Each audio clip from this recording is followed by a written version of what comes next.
ഇന്ന് നമുക്ക് തെലുങ്കിൽ റിലീസായ ഈശ എന്ന ഹൊറർ സിനിമയുടെ കഥ നോക്കിയാലോ. കഥയുടെ ചുരുക്കം എന്തെന്നാൽ, 4 കൂട്ടുകാർ ഫേക്ക് ആയിട്ടുള്ള സ്വാമിമാരെയൊക്കെ എക്സ്പോസ് ചെയ്യണമെന്ന് തീരുമാനിക്കും. ഓരോരുത്തരെയായിട്ട് എക്സ്പോസ് ചെയ്യുകയാണ്. ഒടുവിൽ വന്നെത്തിയത് ഡോക്ടറായ ആദിദേവിനടുത്തേക്കും. ഡോക്ടറായ ആദിദേവ് പ്രേതബാധ ഒഴിപ്പിക്കുന്നതിന് പിന്നിൽ എന്തായിരിക്കും കാരണമെന്ന് കണ്ടുപിടിക്കണമെന്നും അവർ കരുതുന്നു.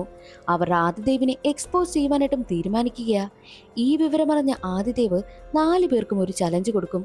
ദുരൂഹത നിറഞ്ഞ ബംഗ്ലാവിലേക്ക് അവരെ കൂട്ടിക്കൊണ്ടു പോയിട്ട്, ഇവിടെ 3 ദിവസം താമസിച്ചാൽ നിങ്ങൾ പറയുന്നത് ഞാൻ അക്സെപ്റ്റ് ചെയ്യാമെന്നും ആദിദേവ് പറയുന്നു. ആ ഒരു ചലഞ്ച് 4 കൂട്ടുകാരും ഏറ്റെടുക്കുകയാണ്. എന്നാൽ 3 ദിവസം ആ ബംഗ്ലാവിൽ കഴിയുന്ന കൂട്ടുകാർക്ക് പലതും നേരിടേണ്ടി വന്നു. ആദിദേവ് പറഞ്ഞതുപോലെ ആ ബംഗ്ലാവിൽ എന്തെങ്കിലും ഉണ്ടോ? പിന്നീട് അവരുടെ ജീവിതത്തിൽ എന്തൊക്കെ സംഭവിച്ചു? ആദിദേവിനെ എക്സ്പോസ് ചെയ്തോ എന്നൊക്കെ അറിയണ്ടേ? എങ്കിൽ നമുക്ക് വേഗം സിനിമയുടെ കഥയിലേക്ക് കടക്കാം. അതിനു മുൻപായിട്ട് വീഡിയോ കാണുന്ന കൂട്ടുകാർ ഒന്ന് ലൈക്ക് ചെയ്യാനും സബ്സ്ക്രൈബ് ചെയ്യാത്തവർ സബ്സ്ക്രൈബ് ചെയ്യാനും പിന്നെ കമന്റ് സെക്ഷനിലെ ഹൈപ്പ് എന്നൊരു ഓപ്ഷൻ ക്ലിക്ക് ചെയ്യാനും മറക്കരുതേ. കഥ തുടങ്ങുമ്പോൾ സ്കൂള് വിട്ടു വരുന്ന 4 ചെറിയ കുട്ടികളെയാണ് കാണിക്കുന്നത്. ഇവർ 4 പേരും അവരുടെ വീട്ടിനടുത്തായിട്ട് ഒരു പെൺകുട്ടി മരിച്ചുപോയി. ആ പെൺകുട്ടി മരിച്ച കാര്യങ്ങളൊക്കെ സംസാരിച്ചു കൊണ്ട് വരിക. എന്നാൽ അതിലൊരു പയ്യനാണെങ്കിൽ ഒരു പെൺകുട്ടിയെ പേടിപ്പിക്കുന്നതായിട്ടും കാണിക്കുന്നുണ്ട്. മറ്റൊരു വശത്ത് ആൾവാസമില്ലാത്തൊരു ചുടുകാടാ കാണിക്കുന്നത്. ചുടുകാടിന്റെ പരിസരത്തേക്ക് ഒരു പെൺകുട്ടി നടന്നു വരുന്നു. പക്ഷേ ആ പെൺകുട്ടിയാണെങ്കിൽ പ്രേതബാധ ഏറ്റതുപോലെയാണ് നിൽക്കുന്നത്. മാത്രവുമല്ല അവിടെ ആകെയെല്ലാം രൂക്ഷമായിട്ട് നോക്കുന്നുമുണ്ട്. എന്നിട്ട് ഒരു കല്ലറയ്ക്ക് മുകളിലായി വന്ന് കിടക്കുകയാണ്. എന്നാൽ അതെല്ലാം ആ കുട്ടിയുടെ അമ്മയും മുത്തശ്ശിയും സങ്കടത്തോടു കൂടി നോക്കി നിൽക്കുകയാ. അമ്മ വല്ലാതെ കരയുകയാണ്. ഇതെല്ലാം കണ്ട് ആ പരിസരത്ത് നിൽക്കുന്ന ഒരാളാണെങ്കിൽ അമ്മയ്ക്കും മുത്തശ്ശിക്കും അടുത്തേക്ക് വന്നിട്ട് പറയുന്നുണ്ട്, നിങ്ങൾ ഇങ്ങനെ വിട്ടാൽ ശരിയാകില്ല. അതുകൊണ്ട് തന്നെ പ്രേതബാധയൊക്കെ ഒഴിപ്പിക്കുന്ന ഒരു സ്വാമിയെ എനിക്കറിയാം. സ്വാമിയെ പോയി കണ്ടാൽ മതി, ഇതിനെല്ലാത്തിനും പരിഹാരം കാണുമെന്നും അയാൾ പറഞ്ഞു. അങ്ങനെ അയാൾ പറഞ്ഞ സ്വാമിക്കടുത്തേക്ക് അമ്മയും മുത്തശ്ശിയും ആ പെൺകുട്ടിയുമായി എത്തുകയാണ്. ആ സ്വാമിയാണെങ്കിൽ പ്രേതബാധ ഒഴിപ്പിക്കുവാനായും തുടങ്ങി. പക്ഷേ എത്ര തന്നെ പറഞ്ഞിട്ടും ദേഹത്തുനിന്ന് ഒഴിഞ്ഞു പോകുവാനായിട്ട് ആ ഒരു ആത്മാവ് കൂട്ടാക്കുന്നതേയില്ല. അതുകൊണ്ട് തന്നെ സ്വാമിയാണെങ്കിൽ ആ കുട്ടിയെ ചാട്ടവാറ കൊണ്ട് അടിക്കുവാനായും തുടങ്ങി. എത്ര അടിച്ചിട്ടും പ്രേതബാധ ഒഴിഞ്ഞു പോകുന്നില്ല. എന്നാൽ ഇത് കണ്ടുകൊണ്ട് നിൽക്കുന്ന കുട്ടിയുടെ അമ്മയാണെങ്കിൽ, സ്വാമി അവളെ അങ്ങനെ അടിക്കരുതേ, എനിക്ക് സഹിക്കുന്നില്ല എന്ന് പറയുമ്പോഴും പ്രേതബാധ ഒഴിഞ്ഞു പോകണമെങ്കിൽ അടിച്ചാലേ പറ്റൂ. ഇത് ആ കുട്ടിയെ ബാധിക്കത്തില്ല, അതിന്റെ ദേഹത്തുള്ള ആത്മാവിനെ മാത്രമേ ഇത് ബാധിക്കൂ എന്നും സ്വാമി പറയുന്നു. അങ്ങനെ സ്വാമിയാണെങ്കിൽ വീണ്ടും അടിക്കുന്നത് തുടർന്നു കൊണ്ടേയിരുന്നു. ഒടുവിൽ ആ കുട്ടി മരണപ്പെട്ടു പോവുകയാണ്. ശവസംസ്കാര ചടങ്ങ് നടക്കുന്നിടത്തേക്ക് 4 പേർ എത്തുകയാണ്. 2 പെണ്ണും 2 ആണും. ഇവരെയാണ് സിനിമയുടെ തുടക്കത്തിൽ കാണിച്ചിരിക്കുന്നത്. ആ 4 കുട്ടികളുമാണ് ഇപ്പോൾ വലുതായിരിക്കുന്നതും. എന്നാൽ ശവസംസ്കാര ചടങ്ങ് നടക്കുന്നിടത്തെത്തിയ 4 പേരും ചിന്തിക്കുന്നത്, ആ ഒരു സ്വാമി കാരണമാണ് ഈ ഒരു കുട്ടി മരിച്ചിരിക്കുന്നത്. അതുകൊണ്ട് തന്നെ ഒരുപാട് പേർ ഇങ്ങനെ അന്ധവിശ്വാസങ്ങളിലേക്ക് പെട്ട് ഒരുപാട് മരണങ്ങളൊക്കെ നടക്കുന്നത് കൊണ്ട് നമുക്കിതെല്ലാം പുറത്തു കൊണ്ടുവരണമെന്നും അവർ തീരുമാനിക്കുന്നു. അങ്ങനെ ആ ഒരു സ്വാമി ഫേക്ക് ആണെന്നുള്ള കാര്യം പുറത്തു കൊണ്ടുവരുവാനായിട്ട് അവർ ശ്രമിക്കുകയാണ്. അതുകൊണ്ട് തന്നെ സ്വാമിയുടെ വീട്ടിൽ ചെന്ന് ഒളിക്യാമറയൊക്കെ വെക്കുന്നു. അപ്പോഴാണ് ഞെട്ടിക്കുന്ന കുറച്ച് കാര്യങ്ങൾ അവർ കണ്ടുപിടിക്കുന്നത്. സ്വാമിക്കൊരു ശിഷ്യനുണ്ട്. സ്വാമിയെ കാണുവാൻ വേണ്ടിയിട്ട് ഓരോരുത്തർ പുറത്ത് വെയിറ്റ് ചെയ്യുന്ന സമയത്ത് ശിഷ്യൻ വന്ന് അവരുടെ കാര്യങ്ങളൊക്കെ ചോദിച്ച് മനസ്സിലാക്കും. മാത്രവുമല്ല, വന്നിരിക്കുന്ന ആളുകളോട് നിങ്ങളുടെ കുടുംബത്തിൽ ആരെങ്കിലും മരിച്ചിട്ടുണ്ടോ എന്നുള്ള കാര്യവും ശിഷ്യൻ ചോദിച്ചറിയുന്നു. അതിനുശേഷം സ്വാമിക്കടുത്തേക്ക് വന്നിട്ട് ഈ കാര്യങ്ങളെല്ലാം സ്വാമിയോട് പറഞ്ഞു കൊടുക്കും. അങ്ങനെ അതെല്ലാം കേട്ടതിന് ശേഷം പുറത്തേക്ക് വരുന്ന സ്വാമി പ്രശ്നമുള്ള ആളിനടുത്തെത്തിയിട്ട്, അവരുടെ കുടുംബത്തിൽ മരണപ്പെട്ട ആളിന്റെ പ്രേതബാധയാണ് ഇപ്പോൾ ഇയാൾക്കുള്ളതെന്നും പറഞ്ഞാണ് പ്രേതബാധ ഒഴിപ്പിക്കുവാനായും തുടങ്ങുന്നത്. ഈ കാര്യങ്ങളെല്ലാം ഇപ്പോൾ 4 പേരും കണ്ടെത്തിയല്ലോ. അത് പോലീസിനെയും അറിയിക്കുകയാണ്. അങ്ങനെ ചാനലുകളിലെല്ലാം ആ ഒരു ന്യൂസ് വരികയും ചെയ്യുന്നു. അതോടെ ഫേക്ക് സ്വാമിയെ വേരോടെ ഇല്ലാതാക്കുകയാണ് അവർ. ഇവർ 4 പേരും ഇങ്ങനെ ഫേക്ക് ആയിട്ടുള്ള സ്വാമിമാരെയൊക്കെ പുറത്തു കൊണ്ടുവന്ന് എല്ലാ ജനങ്ങളെയും ഇങ്ങനെയുള്ള ആളുകൾ ഫേക്ക് ആണെന്ന് അറിയിക്കണമെന്നാണ് അവർ കരുതുന്നതും. അതിനു വേണ്ടിയിട്ടാണ് അവർ പ്രയത്നിക്കുന്നതും. ഈ 4 പേരെയും കുറിച്ചാണ് പിന്നീട് കാണിക്കുന്നത്. 4 പേരുടെ പേരാണ് കല്യാൺ, നൈന, വിനയ്, അപർണ എന്നിങ്ങനെ. വിനയും അപർണയും വിവാഹം കഴിച്ചതാണ്. ഇവർ പ്രണയിച്ച് വിവാഹം കഴിച്ചത് കൊണ്ട് തന്നെ വീട്ടുകാരും ഇവരെ അക്സെപ്റ്റ് ചെയ്തിട്ടേയില്ല. എന്നാൽ 5 വർഷങ്ങൾക്ക് ശേഷം ഇപ്പോൾ അപർണ പ്രഗ്നന്റ് ആയിരിക്കുക. ആ ഒരു വിവരം അപർണയുടെ വീട്ടുകാർ അറിഞ്ഞതുകൊണ്ട് തന്നെ 2 വീട്ടുകാരും ഇപ്പോൾ അവരെ സ്വീകരിച്ചിരിക്കുകയാണ്. ആ ഒരു സന്തോഷം അപർണയ്ക്കും വിനയ്ക്കുമുണ്ട്. എന്നാൽ അതിൽ കല്യാൺ എന്ന പയ്യനാണെങ്കിലോ മുൻപൊരു പെൺകുട്ടിയെ പ്രണയിച്ചതാ. എന്നാൽ എന്തോ തേപ്പ് കിട്ടിയതാ. അതിനുശേഷം എപ്പോഴും കൂട്ടുകാർക്കൊപ്പം തന്നെയുണ്ട്. പക്ഷേ യഥാർത്ഥ കാരണം എന്താണെന്നോ അവന്റെ പ്രശ്നം എന്താണെന്നോ എന്നുള്ള കാര്യമൊന്നും ആരോടും പറഞ്ഞിട്ടേയില്ല. പിന്നീട് മറ്റൊരാൾ നൈന. ഇവർ 4 പേരും സ്കൂൾ കാലം തൊട്ടേ ഇവർ ബെസ്റ്റ് ഫ്രണ്ട്സ് ആണ്. അങ്ങനെ ഇവർ ഒരുമിച്ച് ചേർന്നാണ് ഈ ഫേക്ക് ആയിട്ടുള്ള സ്വാമിമാരെയൊക്കെ പുറത്തു കൊണ്ടുവരുവാനായും ശ്രമിക്കുന്നത്. ഒരുപാട് പേരെ അവർ 4 പേരും ചേർന്ന് എക്സ്പോസ് ചെയ്തിട്ടുണ്ട്. അങ്ങനെ ഇരിക്കുന്ന സമയത്തായിരുന്നു ആദിദേവ് എന്ന ന്യൂറോ സർജനെ കുറിച്ചുള്ള വാർത്ത കാണുന്നതും. ആദിദേവ് ഒരുപാട് പഠിത്തമൊക്കെ പഠിച്ചതാ. അതിനുശേഷം ന്യൂറോ സർജനായി. എന്നാൽ തന്റെ ഭാര്യ മരിച്ചതിനു ശേഷം ആ ജോലിയെല്ലാം ഉപേക്ഷിച്ച് ഇപ്പോൾ പ്രേതത്തെ ഓടിക്കുന്ന പരിപാടിയാണ് ചെയ്യുന്നത്. അത് കാണുന്ന 4 പേർക്കും എന്തൊക്കെയോ സംശയം തോന്നുന്നു. ആദിദേവിന്റെ ആ ഒരു ന്യൂസിനെ പറ്റി അവർ കൂടുതലായിട്ടും അന്വേഷിക്കുവാനായും തുടങ്ങി. ആദിദേവിന്റെ ഭാര്യയ്ക്ക് ചെറിയ മാനസിക പ്രശ്നമൊക്കെ ഉണ്ടായിരുന്നു. മരിക്കുന്നതിന് മുൻപ് ഒരു വീഡിയോ റെക്കോർഡ് ചെയ്തിട്ടുണ്ട്. അതിൽ കാണിക്കുന്നത് ആദിദേവിന്റെ ഭാര്യ മാനസിക പ്രശ്നമുള്ളതുപോലെ നടന്നു വരിക. എന്നാൽ പെട്ടെന്ന് കയ്യിൽ കത്തിയെടുക്കുന്നു. അതിനുശേഷം സ്വന്തം നാക്ക് ആദിദേവിന്റെ ഭാര്യ തന്നെ അറുത്ത് കളയുകയാണ്. അങ്ങനെയാണ് ആദിദേവിന്റെ ഭാര്യ മരണപ്പെടുന്നതും. എന്നാൽ പോലീസുകാർക്ക് ആദിദേവിനെ സംശയമുള്ളത് കൊണ്ട് തന്നെ ആദിദേവിനെ അറസ്റ്റ് ചെയ്ത് കൊണ്ടുപോയി ചോദ്യം ചെയ്തു. പക്ഷേ കൃത്യമായ തെളിവുകളില്ലാത്തത് കൊണ്ട് തന്നെ ആദിദേവിനെ വെറുതെ വിടേണ്ടി വന്നു. അതിനുശേഷം ആദിദേവ് ഇപ്പോൾ പ്രേതത്തേക്ക് ഓടിക്കുന്ന പരിപാടിയാണ് ചെയ്യുന്നതും. ആദിദേവിന്റെ ന്യൂസ് കാണുന്ന 4 പേർക്കും എന്തൊക്കെയോ വശപ്പിശക് തോന്നുന്നു. ആദിദേവിനെ എക്സ്പോസ് ചെയ്യണമെന്നും 4 പേരും തീരുമാനിച്ച് ആദിദേവിനെ അന്വേഷിച്ച് പോവുകയാണ്. ആ സീൻ അവിടെ കട്ടായി മനോഹരമായ ഒരു ഗ്രാമമാണ് കാണിക്കുന്നത്. അവിടെ പുണ്യവതി എന്നൊരു സ്ത്രീ. അവർക്ക് ലോകമെന്ന് പറയുന്നത് അവരുടെ ഹസ്ബൻഡും അവരുടെ ഒരേ ഒരു മകനുമാണ്. അങ്ങനെ മകനെയും ഒരുക്കി പുണ്യവതിയും ഹസ്ബൻഡും മകനും കൂടി ഒരു കല്യാണത്തിന് പോകുന്നതായി കാണിക്കുന്നു. അതിനുശേഷം അമ്പലത്തിലിരുന്ന് കരയുകയായിരുന്ന ഒരാളെ കാണിക്കുകയാണ്. അയാളാണെങ്കിൽ ദൈവത്തിനു മുന്നിലിരുന്ന് എൻ്റെ മകൾക്ക് എന്ത് സംഭവിച്ചെന്നറിയില്ല, അവളെ എങ്ങനെയെങ്കിലും ശരിയാക്കണം, പ്രേതബാധ ഒഴിപ്പിക്കുന്ന ആളുടെ അടുത്തേക്ക് അവളെ കൊണ്ടുപോകണമെന്ന് പറഞ്ഞാണ് അയാൾ കരയുന്നതും. അതിനുശേഷം തൻ്റെ മകൾക്കടുത്തേക്ക് വരുന്നു. പ്രേതബാധ ഏറ്റതുപോലെയാണ് പെൺകുട്ടി പെരുമാറുന്നതും. അങ്ങനെ തൻ്റെ മകളെ പ്രേതബാധയൊക്കെ ഒഴിപ്പിക്കുന്ന ആളുടെ അടുത്തേക്ക് കൊണ്ടുപോകുന്നതായും കാണിക്കുന്നുണ്ട്. അതേസമയം കാറിൽ വരികയായിരുന്ന 4 പേരെയും കാണിക്കുന്നു. ഇവർ എന്തൊക്കെയോ കാര്യങ്ങളൊക്കെ പറഞ്ഞ് ചിരിച്ച് സംസാരിച്ചാണ് വരുന്നത്. വനപ്രദേശത്ത് കൂടിയായിരുന്നു അവരുടെ യാത്രയും. എന്നാൽ കാര്യങ്ങളൊക്കെ പറഞ്ഞ് ചിരിച്ച് സംസാരിച്ചു കൊണ്ടിരിക്കുന്നത് കൊണ്ട് തന്നെ ഓപ്പോസിറ്റ് വരുന്ന വണ്ടിയെ കണ്ടില്ല. എങ്ങനെയൊക്കെയോ കഷ്ടപ്പെട്ട് സഡൻ ബ്രേക്ക് ഇടുകയാണ്. ഒന്നും സംഭവിച്ചില്ലല്ലോ എന്ന് ചിന്തിച്ച് 4 പേരും അവിടെ നിന്ന് പോകുന്നു. എന്നാൽ ഓപ്പോസിറ്റ് കൂടി വന്നത് ബൈക്കായിരുന്നു. ബൈക്കിലുണ്ടായിരുന്നത് പുണ്യവതിയും പുണ്യവതിയുടെ ഹസ്ബൻഡും കുഞ്ഞുമാണ്. ഒന്നും സംഭവിച്ചില്ലല്ലോ എന്ന് പുണ്യവതിയുടെ ഹസ്ബൻഡ് സമാധാനിക്കുകയാണ്. കുഞ്ഞും തന്റെ കൈവശമുണ്ട്. തിരിഞ്ഞ് ഭാര്യയെ നോക്കുന്ന സമയത്ത് ഭാര്യയില്ല. മലമുകളിലുള്ള റോഡായതുകൊണ്ട് തന്നെ ബ്രേക്ക് പിടിച്ച സമയത്ത് പുണ്യവതി തെറിച്ച് താഴെയുള്ള പാറയിലേക്ക് വന്നു വീണു. തലയിടിച്ച് ഒരുപാട് രക്തം വാർന്നു പോയിക്കൊണ്ടിരിക്കുക. എന്ത് ചെയ്യണമെന്നറിയാതെ പുണ്യവതിയുടെ ഹസ്ബൻഡ് തന്നെ മകനെയും കൊണ്ട് ഒരുപാട് അലറിക്കരയുന്നു. രക്ഷിക്കണേ എന്ന് പലരോടും പറയുന്നുണ്ട്. അതേ സമയത്തായിരുന്നു അതുവഴി ഒരു ജീപ്പ് വരുന്നത്. ജീപ്പിലുള്ള ആളിനോട് തന്റെ ഭാര്യയെ രക്ഷിക്കണമെന്ന് പറഞ്ഞ് പുണ്യവതിയുടെ ഹസ്ബൻഡ് കരയുന്നു. അതുവഴി ജീപ്പിൽ വന്ന ആള് തന്റെ മകളെ പ്രേതബാധ ഒഴിപ്പിക്കുവാനായിട്ട് കൊണ്ടുപോകണമെന്നൊരാൾ പറഞ്ഞില്ലേ, അയാളും അയാളുടെ ഭാര്യയും മകളുമായിരുന്നു ഉണ്ടായിരുന്നത്. പുണ്യവതിയുടെ ഹസ്ബൻഡിന്റെ കരച്ചിൽ കണ്ട് വിവരം അന്വേഷിക്കുകയാണ്. അപ്പോഴാണ് പാറയിൽ വന്ന് വീണ് തലയിടിച്ച് രക്തമൊക്കെ വാർന്നു കിടക്കുന്ന പുണ്യവതിയെ കണ്ടതും. എങ്ങനെയെങ്കിലും അവരെ രക്ഷിക്കണമെന്ന് തീരുമാനിച്ച് അയാൾ താഴേക്ക് ഇറങ്ങി ചെല്ലുന്നു.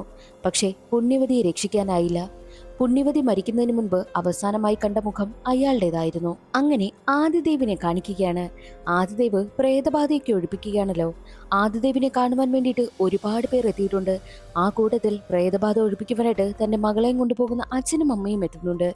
ആദിദേവ് ഒരു വലിയ ഉരുള ചോറുമായിട്ട് പ്രേതബാധ ഏറ്റവർക്ക് അടുത്തേക്ക് വരും. ആ ഒരു ഉരുളച്ചോറിൽ അവരുടെ ഉമിനീർ പതിക്കുകയാണെങ്കിൽ ആ ഉരുളച്ചോറിന് എന്തെങ്കിലും സംഭവിച്ചു കഴിഞ്ഞാൽ അവരുടെ ദേഹത്ത് പ്രേതബാധയുണ്ട്. അഥവാ ഒന്നും സംഭവിച്ചില്ല എന്നുണ്ടെങ്കിൽ അവർക്ക് മാനസിക പ്രശ്നമായിരിക്കും. അപ്പോൾ മാനസിക പ്രശ്നത്തിനുള്ള ട്രീറ്റ്മെന്റ് കൊടുക്കും. ഇല്ല, എന്തെങ്കിലും മാറ്റമുണ്ടെന്നുണ്ടെങ്കിൽ പ്രേതബാധ ഒഴിപ്പിക്കുന്ന കാര്യവും ചെയ്യും. ആദിദേവിനെ അന്വേഷിച്ചെത്തിയ 4 പേരും ആദിദേവ് ചെയ്യുന്ന കാര്യങ്ങളൊക്കെ നോക്കിക്കാണുകയാണ്. അതേസമയം തന്നെയായിരുന്നു തന്റെ മകളുടെ പ്രേതബാധ ഒഴിപ്പിക്കുവാനായിട്ട് ഒരച്ഛൻ മകളെയും കൊണ്ടുവന്നില്ലേ, ആ കുട്ടിക്കടുത്തേക്ക് ആദിദേവ് എത്തുന്നതും. പതിവ് പോലെ തന്നെ ആദിദേവിന്റെ കയ്യിൽ ഒരുരുള്ള ചോറുമുണ്ട്. ആ ചോറ് കുട്ടിയുടെ വായിലേക്ക് വെക്കുകയാണ്. കുട്ടിയുടെ ഉമിനീര് പറ്റിയതും ആ ചോറുരുളയ്ക്ക് ഒന്നും തന്നെ സംഭവിച്ചില്ല. അത് കാണുന്ന ആദിദേവ്, നിങ്ങളുടെ മകൾക്ക് വേറെ പ്രശ്നമൊന്നുമില്ല, പ്രേതബാധയൊന്നും ഏറ്റിട്ടില്ല, ആ കുട്ടിക്ക് ട്രീറ്റ്മെന്റാണ് ആവശ്യമെന്നും അതിന്റെ അച്ഛനോട് പറയുന്നു. അത് കേട്ട് അച്ഛൻ ഒരുപാട് സന്തോഷമാകും. ആദിദേവിനെ കണ്ട് തൊഴുതിട്ടാണ് അച്ഛൻ അവിടെ നിന്ന് പോകുവാനായി ഇറങ്ങുന്നത്. എന്നാൽ പോകുവാനായി ഇറങ്ങുന്ന സമയം തന്നെയായിരുന്നു ആ കുട്ടിയുടെ അച്ഛനാണെങ്കിൽ ഈ 4 പേരെയും കാണുന്നത്.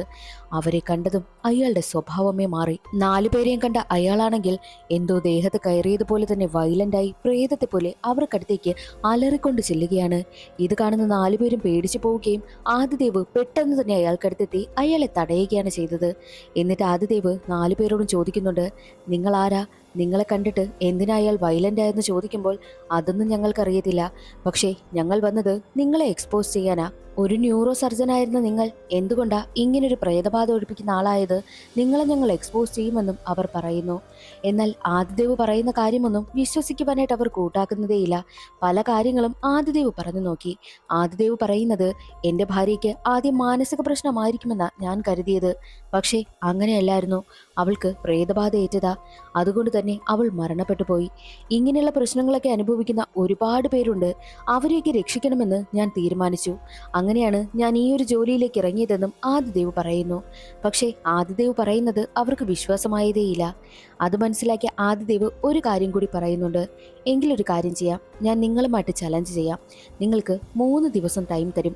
ഈ 3 ദിവസത്തിൽ പ്രേതമോ ആത്മാവോ അങ്ങനെയൊന്നുമില്ല എന്നുള്ള കാര്യം നിങ്ങൾ തെളിയിക്കണമെന്നും ആദിദേവ് പറയുന്നു. ആദിദേവിന്റെ ആ ചലഞ്ച് 4 പേരും അക്സെപ്റ്റ് ചെയ്യുകയാണ്. ആദിദേവ് 4 പേരെയും കൂട്ടിക്കൊണ്ടുവരുന്നത് ആ നാട്ടിലെ തന്നെ ദുരൂഹത നിറഞ്ഞ ഏകദേശം പ്രേതബാധയുള്ള ബംഗ്ലാവ് പോലെ തോന്നിക്കുന്ന ഒരു സ്ഥലത്തേക്കാണ്. കണ്ടു കഴിഞ്ഞാൽ തന്നെ പേടിയാകും. എന്നിട്ട് ആദിദേവ് ആ ഒരു ബംഗ്ലാവിന്റെ കഥ പറയുന്നു. ആദ്യമായിട്ട് ഈ ഒരു ബംഗ്ലാവ് പണിയുവാനായിട്ടെത്തിയ ആശാരി തന്റെ കൂടെ വർക്ക് ചെയ്യുന്നവരെ എല്ലാവരെയും കൊന്നതിനു ശേഷം ആത്മഹത്യ ചെയ്തു. എന്നാൽ അതിനുശേഷം ഈ ഒരു ബംഗ്ലാവ് പണിതെടുത്ത അതിന്റെ ഓണറാണെങ്കിൽ പാല് കാച്ചുവാനായിട്ട് തന്റെ ഫാമിലിയുമായിട്ടെത്തി. എന്നാൽ ആ ഓണർ തന്നെ തന്റെ കുടുംബത്തെ എല്ലാം കൊന്ന് ആത്മഹത്യ ചെയ്യുകയുണ്ടായി. അതിനുശേഷം ഈ ഒരു ബംഗ്ലാവ് ഏറ്റെടുത്ത് അത് വിൽക്കുവാനായിട്ട് ഒരു റിയൽ എസ്റ്റേറ്റുകാരനും വന്നു. അയാളും ഈ ഒരു ബംഗ്ലാവിൽ മരണപ്പെട്ട് കിടക്കുകയാണ് ചെയ്തത്. എന്താണ് ഇവിടെ ഉള്ളതെന്നുള്ള കാര്യം ആർക്കും അറിയത്തില്ല. പക്ഷേ ഒരു കാര്യം, ഒരു ദിവസത്തിൽ കൂടുതൽ ഈ ബംഗ്ലാവിൽ ആർക്കും തന്നെ താമസിക്കാൻ കഴിയില്ല. നിങ്ങൾ ഈ ഒരു ബംഗ്ലാവിൽ 3 ദിവസം താമസിക്കുകയാണെങ്കിൽ നിങ്ങൾ പറയുന്ന കാര്യങ്ങളെല്ലാം ഞാൻ അക്സെപ്റ്റ് ചെയ്യാം. ഇവിടെ പ്രേതമോ ഭൂതമോ ഒന്നുമില്ല, ഈ ലോകത്തെ അതൊന്നുമില്ല എന്നുള്ള കാര്യം ഞാൻ അംഗീകരിക്കാമെന്നും ആദിദേവ് പറയുന്നു. പോകുന്നതിന് മുൻപ് ആദിദേവ് അവിടുത്തെ മണ്ണിലാണെങ്കിൽ കുറച്ച് കോലങ്ങളൊക്കെ വരയ്ക്കുകയാണ്. എന്നിട്ട് ഒരു കാര്യം കൂടി പറയുന്നുണ്ട്, നിങ്ങളുടെ സുരക്ഷയ്ക്ക് വേണ്ടിയിട്ടാണ് ഞാനിതൊക്കെ വരച്ചിരുന്നത്. ഇതിനപ്പുറത്തേക്ക് നിങ്ങളിത് മറികടന്ന് വരരുതെന്നുള്ള കാര്യവും പ്രത്യേകം ആദിദേവ് പറയുന്നു. പക്ഷേ 4 പേർക്കും അത് വിശ്വാസമായില്ല. അവർ 4 പേരും അതൊന്നും മൈൻഡ് ചെയ്യാതെ എങ്ങനെയെങ്കിലും ആദിദേവിനെ എക്സ്പോസ് ചെയ്യണമെന്ന് തീരുമാനിച്ചാണ് അകത്തേക്ക് കടക്കുന്നത്. അകത്തേക്ക് കടന്ന അപർണയാണെങ്കിലോ ഈ ബംഗ്ലാവ് മുഴുവൻ ചുറ്റിക്കാണണമെന്ന് തീരുമാനിക്കുന്നു.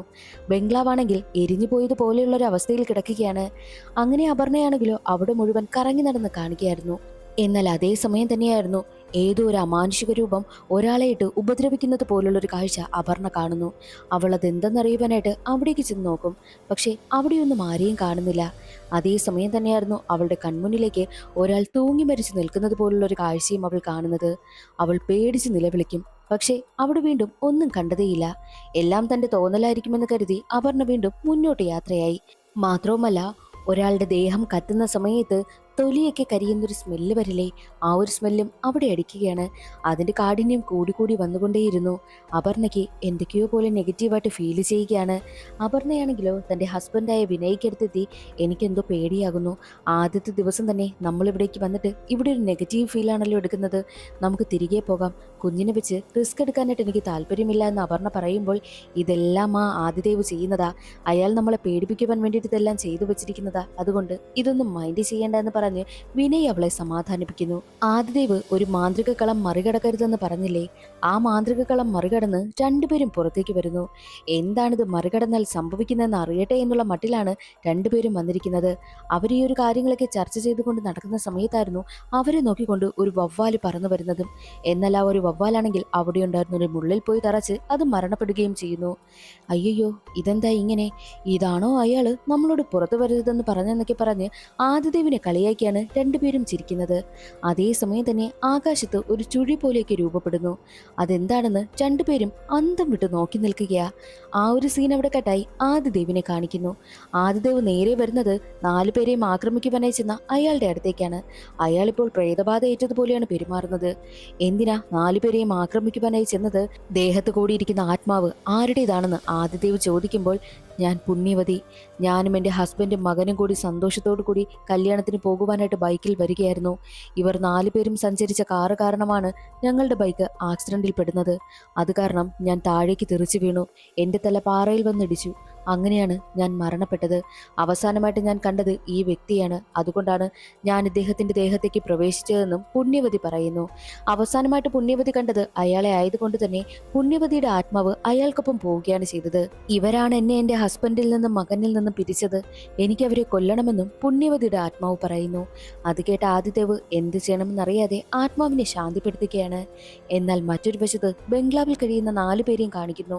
3 ദിവസം ഉള്ളതുകൊണ്ട് തന്നെ ആദ്യത്തെ ദിവസം അവർ ഉറങ്ങുവാനായി കിടക്കുകയാണ്. എന്നാൽ ഉറങ്ങുന്ന സമയം അപർണയ്ക്ക് ബോഡി കരിയുന്ന സ്മെല്ല് താങ്ങുവാനായും കഴിയുന്നില്ല. അവൾ എന്താണെന്ന് അറിയുവാൻ വേണ്ടിയിട്ട് ഞെട്ടി ഉണരുകയാണ്. അവിടെ ആകെ അന്വേഷിക്കുന്നു. എന്നാൽ ഒന്നും തന്നെ കാണുന്നതേയില്ല.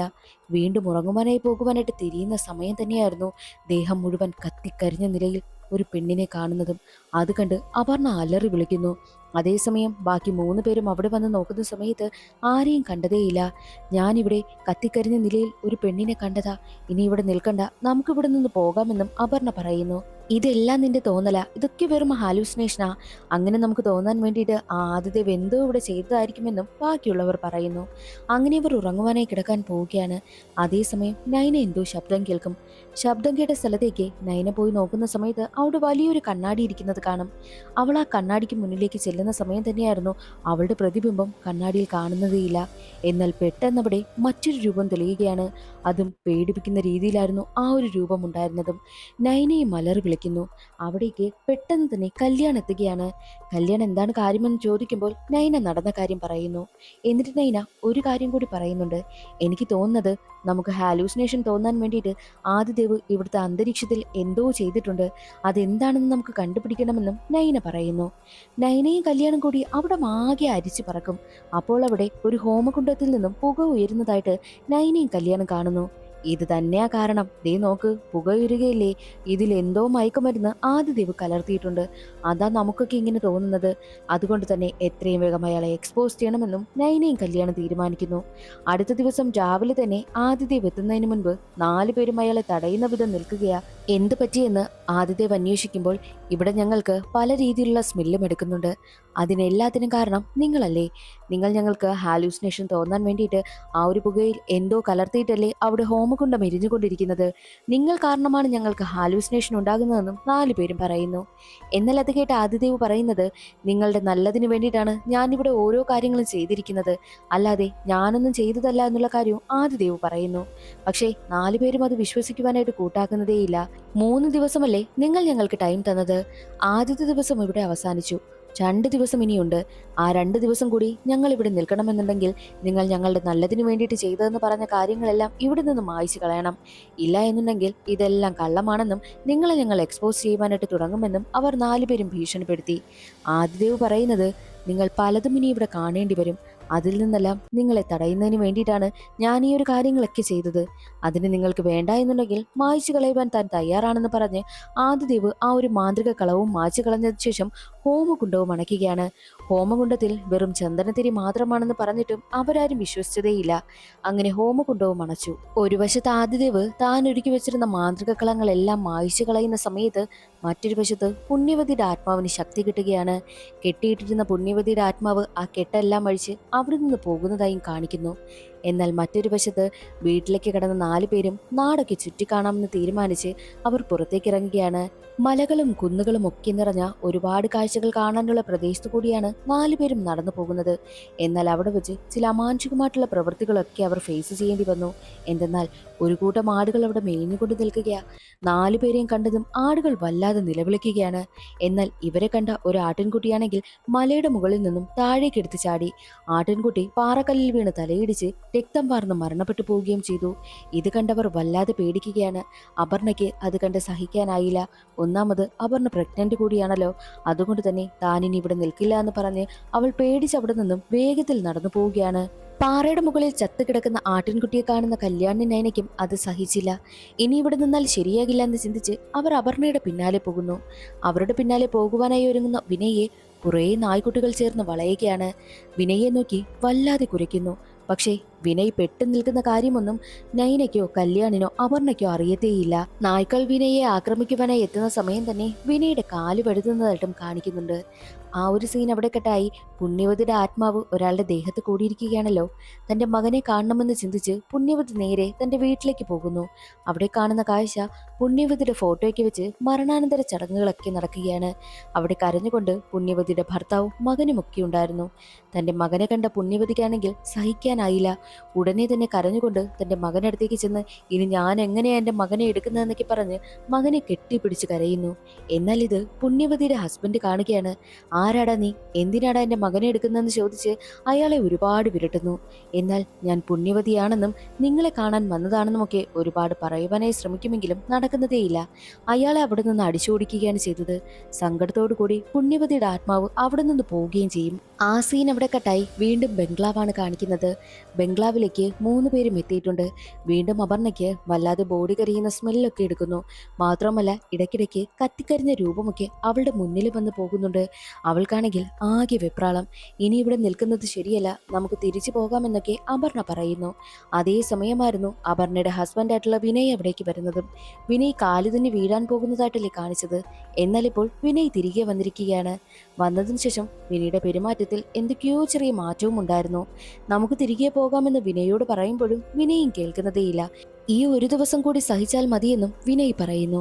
അപർണയ്ക്ക് ആകെ ടെൻഷൻ. അതേ സമയമായിരുന്നു അവിടുത്തെ വാതിലെല്ലാം നശിപ്പിച്ചുകൊണ്ട് പുണ്യവതിയുടെ ആത്മാവ് അകത്തേക്ക് വരുന്നത്. 4 പേരെയും പുണ്യവതിയുടെ ആത്മാവ് ആക്രമിക്കുവാനായും തുടങ്ങി. 4 പേരും ബംഗ്ലാവിൽ നിന്നും എങ്ങനെയൊക്കെയോ പുറത്തു കടന്ന് അവിടെ നിന്നും ഓടി രക്ഷപ്പെടുവാനായി ശ്രമിക്കുകയാണ്. കാട്ടിലൂടെയാണ് അവർ ഓടിപ്പോകുന്നതും. ജീവൻ രക്ഷിക്കുവാൻ വേണ്ടിയിട്ട് 4 പേരും ഒരു പാറയുടെ അടുത്ത് വന്ന് ഒളിച്ചിരിക്കുന്നു. എന്നാൽ പുണ്യവതിയുടെ ആത്മാവാണെങ്കിലോ അവരെ അവിടെ ആകെ അന്വേഷിക്കും. അതേ സമയത്തായിരുന്നു ആദിദേവ് അവിടേക്ക് വരുന്നത്. ആദിദേവ് കുറെ മന്ത്രങ്ങളൊക്കെ പ്രയോഗിച്ച് പുണ്യവതിയുടെ ആത്മാവിനെ ശാന്തിപ്പെടുത്തുകയാണ്. എന്നിട്ട് അവിടെ നിന്ന് കൊണ്ടുപോകുവാനായിട്ടും തന്റെ കുറച്ച് ആൾക്കാരോട് പറയും. പുറത്തേക്ക് വന്ന 4 പേരും എന്താ ഇവിടെ നടക്കുന്നത്, നിങ്ങളല്ലേ ഇതൊക്കെ ചെയ്യിപ്പിക്കുന്നതെന്ന് ചോദിക്കുമ്പോൾ അല്ല, ഇതിനു പിന്നിലൊരു കഥയുണ്ടെന്ന് പറഞ്ഞ് പുണ്യവതിയും ഹസ്ബൻഡും ബൈക്കിൽ വരുന്ന സമയം ഇവരുടെ വണ്ടി കാരണം ആക്സിഡന്റ് ആയെന്നും പുണ്യവതി താഴേക്ക് വീണ് തലയിടിച്ച് അവൾ മരണപ്പെട്ടു പോയി. അവളെ രക്ഷിക്കുവാനായിട്ട് വന്ന അവസാനമായിട്ട് അവൾ കണ്ട ആളാണ് ഇയാളെന്നും അതുകൊണ്ടാണ് പുണ്യവതിയുടെ ആത്മാവ് ഇയാളുടെ ദേഹത്തേക്ക് പ്രവേശിച്ചെന്നുമുള്ള കഥ ആദിദേവ് പറയുന്നു. പക്ഷേ ഇതൊന്നും വിശ്വസിക്കുവാനായിട്ട് 4 പേരും കൂട്ടാക്കുന്നതേയില്ല. ഓരോ സമയം കാണുമ്പോൾ നിങ്ങൾ ഓരോ കഥയാണല്ലോ പറയുന്നത്, ഇതൊക്കെ ഞങ്ങൾ ഒരിക്കലും വിശ്വസിക്കില്ല എന്നും 4 പേരും പറയും. ഇതെല്ലാം ഞങ്ങളെ പേടിപ്പിക്കുവാൻ വേണ്ടിയിട്ട് നിങ്ങൾ ചെയ്യുന്നതല്ലേ എന്ന് ചോദിച്ച് നയന ആദിദേവിനെ ഒരുപാട് വഴക്ക് പറഞ്ഞിട്ടാണ് തന്റെ കൂട്ടുകാരെയും കൂട്ടി അവിടെ നിന്ന് പോകുന്നത്. പോകുവാനായി ഒരുങ്ങുന്ന സമയം തന്നെ കല്യാൺ ആകാശത്തൊരു കാഴ്ച കാണുന്നു. മുൻപ് ഒരു ചുഴിയാണ് കണ്ടത്, എന്നാൽ ഇപ്പോൾ ചുമന്ന കളറിൽ ഒരു ചന്ദ്രനെയാണ് കാണുന്നതും. അതൊന്നും മൈൻഡ് ചെയ്യാതെയാണ് കല്യാൺ അവിടെ നിന്ന് പോകുന്നതും. എന്നാൽ തിരികെ ബംഗ്ലാവിലെത്തുന്ന സമയത്ത് വിനയാണെങ്കിലോ ആകാശത്ത് 2 സൂര്യനെ കൂടി കാണുന്നു. എന്താ ഇവിടെ സംഭവിക്കുന്നതെന്നൊന്നും വിനയ്ക്ക് മനസ്സിലാകുന്നതേയില്ല. എന്നാൽ മറ്റൊരു വശത്ത് ആദിദേവിനെ കാണിക്കുന്നു. 4 പേരുടെ രൂപത്തിലുള്ള ബൊമ്മയുണ്ടാക്കിയിട്ട് 4 പേരെയും ഒരു കുഴിയിൽ കിടത്തി എന്തൊക്കെയോ കർമ്മങ്ങളൊക്കെ ചെയ്യുകയാണ്. ആ സീൻ അവിടെ കട്ടായി. വിനയ്ക്കടുത്തേക്ക് എത്തുകയാണ് കല്യാൺ. വിനയ് പറയുന്നത് ഒരുപാട് വർഷങ്ങൾക്ക് ശേഷമാണ് ഞങ്ങൾക്കൊരു കുഞ്ഞ് ജനിച്ചത്. അത് ഞങ്ങളുടെ 2 പേരെയും ഫാമിലിയെ കൂടി ഒന്നിപ്പിക്കുവാനായും പോവുകയാണ്. നിനക്ക് എന്നാണ് ഒരു ഫാമിലി ഉണ്ടാകുന്നത്? നീ ഒരുപാട് നാളായിട്ട് നയനയുടെ പിന്നാലെ നടക്കുകയല്ലേ? നീ അവളോട് നിന്റെ ഇഷ്ടം പോലും പറഞ്ഞിട്ടില്ലല്ലോ. നീ ഇനിയെങ്കിലും പോയി അവളോടുള്ള നിന്റെ പ്രണയം തുറന്നു പറയുവാനായിട്ടും വിനയ് പറയുന്നു. അങ്ങനെ കല്യാണാണെങ്കിലോ നയനയ്ക്കടുത്തേക്ക് തന്റെ പ്രണയം തുറന്നു പറയുവാനായി പോവുകയാണ്. അതേ സമയം തന്നെയായിരുന്നു വിനയ്ക്കടുത്തേക്ക് ഒരു കറുത്ത രൂപം എത്തുകയും ആ ഒരു കറുത്ത രൂപം വിനയെ വലിച്ചിഴച്ചുകൊണ്ട് പോവുകയും ചെയ്യുന്നു. എന്നാൽ ഈ ഒരു കാഴ്ച അപർണ കാണുകയാണ്. അവൾ വല്ലാതെ പേടിക്കുകയും കരഞ്ഞുകൊണ്ട് കല്യാണിന് നയനയ്ക്ക് അടുത്തേക്ക് എത്തുന്നു. വിനയെ ഒരു കറുത്ത രൂപം വലിച്ചഴിച്ചു കൊണ്ടുപോയി എന്ന് പറയുമ്പോൾ കല്യാണും നയനയും അത് വിശ്വസിക്കുവാനായി കൂട്ടാക്കുന്നതേയില്ല. നിനക്കതൊക്കെ തോന്നുന്നതാ? ഇവിടെ ഏത് കറുത്ത രൂപം വരാൻ, അതും വിനയെ വലിച്ചഴിച്ചു കൊണ്ട് പോകാനെന്നൊക്കെ നയനയും ചോദിക്കുന്നുണ്ട്. ആദിദേവ് നമ്മളെ പേടിപ്പിക്കുവാൻ വേണ്ടിയിട്ടാണ് ഓരോ കാര്യങ്ങളൊക്കെ ഇവിടെ ചെയ്യുന്നത്. വിനയ് ഇവിടെ എവിടെയോ കാണും, വാ നമുക്ക് അന്വേഷിക്കാമെന്ന് പറഞ്ഞ് നയന കല്യാണിനെയും അപർണയും കൂട്ടിക്കൊണ്ടു പോകുന്നു. അങ്ങനെ അവർ വിനയെ അന്വേഷിക്കുകയാണ്. അതേ സമയത്ത് കല്യാൺ ഒരു ഞെട്ടിക്കുന്ന കാഴ്ച കാണുന്നു. അപർണയ്ക്ക് പിന്നിലായിട്ട് കറുത്തൊരു രൂപം വന്ന് നിൽക്കുകയും അപർണയെ അവിടെ നിന്ന് കൊണ്ടുപോവുകയും ചെയ്തു. അത് കണ്ട് കല്യാണിന് എന്ത് ചെയ്യണമെന്നറിയാതെ അവൻ പേടിച്ച് നിൽക്കുകയാ. സത്യത്തിൽ ആദിദേവ് ഒരു പൂജ നടത്തുകയാണല്ലോ. ഓരോരുത്തർക്കും വേണ്ടിയിട്ട് ഓരോ കുഴിയെടുത്തിട്ട് അതിനുള്ളിലായിട്ട് അവരുടെ രൂപത്തിലുള്ള ഓരോ പാവയും കിടത്തിയിട്ടുണ്ടല്ലോ. ആദിദേവിന്റെ കയ്യിലായിട്ട് ഓരോരുത്തരുടെയും കുറച്ച് സാധനങ്ങൾ ഇരിപ്പുണ്ട്. ആദ്യം വിനയ്ക്ക് വേണ്ടപ്പെട്ട സാധനങ്ങൾ ആ കുഴിയിലേക്ക് ഇട്ടപ്പോഴാണ് കറുത്ത രൂപം വിനയെ കൊണ്ടുപോയത്. രണ്ടാമത് അപർണയുടെ ഇട്ടപ്പോഴാണ് അപർണയെ ആ കറുത്ത രൂപം കൊണ്ടുപോയത്. എന്നാൽ കല്യാണാണെങ്കിൽ ഇതെല്ലാം കണ്ട് പേടിച്ച് നിൽക്കുകയാണല്ലോ.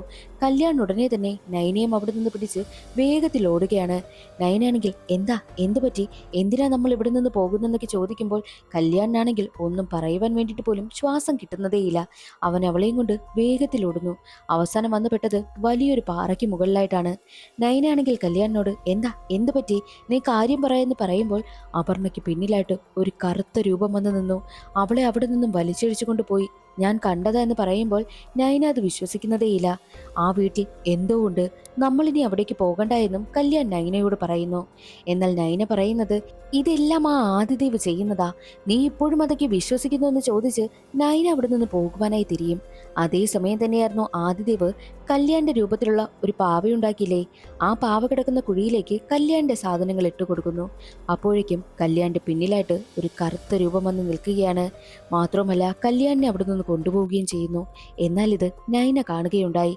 നയനയാണെങ്കിൽ കല്യാണിനെ ലക്ഷ്യമാക്കി ഓടും. പക്ഷേ കല്യാണിനെ അവിടെ ഒന്നും കാണുന്നതേയില്ല. കല്യാണിനെ അവിടെ ആകെ നോക്കുന്ന സമയത്താണ് അവിടെയുള്ള വലിയ പുഴയിൽ ജീവന് വേണ്ടിയിട്ട് പോരാടുന്ന കല്യാണിനെ കാണുന്നതും.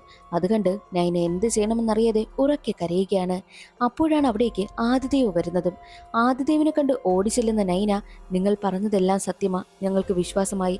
ആ വീട്ടിൽ എന്തോ പ്രശ്നമുണ്ട്, അത് ഞങ്ങൾക്ക് മനസ്സിലായി. എങ്ങനെയെങ്കിലും കല്യാണിനെ രക്ഷിക്കണമെന്നും പറയുന്നു. എന്നാൽ ആദിദേവാണെങ്കിൽ മൗനമായി നിൽക്കുകയാണ്. നയന എത്ര തന്നെ കാലിൽ വീണിട്ടും ആദിദേവ് മൗനം വെടിയുന്നതേയില്ല. ആദിദേവ് മൗനമായി നിൽക്കുന്നത് കണ്ട് നയനയ്ക്ക് വല്ലാതെ ദേഷ്യം വരുന്നു. നിങ്ങൾ പറഞ്ഞതെല്ലാം സത്യമാണെന്ന് ഞാൻ പറഞ്ഞില്ലേ, ഞങ്ങൾക്കത് ബോധ്യപ്പെട്ടു. പിന്നെ എന്താ കല്യാണിനെ രക്ഷിക്കാത്തത്? കല്യാൺ ജീവന് വേണ്ടി പോരാടുകയാണ്, എങ്ങനെയെങ്കിലും രക്ഷിക്കണമെന്നും ആദിദേവിനോട് പറയുന്നു. അപ്പോഴാണ് ആദിദേവ് ഒരു കാര്യം പറയുന്നത്. അതാണ് കഥയിലെ ഏറ്റവും വലിയ ട്വിസ്റ്റ്. കല്യാൺ മരിക്കുവാനായി പോവുകയല്ല, അവൻ എപ്പോഴേ മരിച്ചു കഴിഞ്ഞു.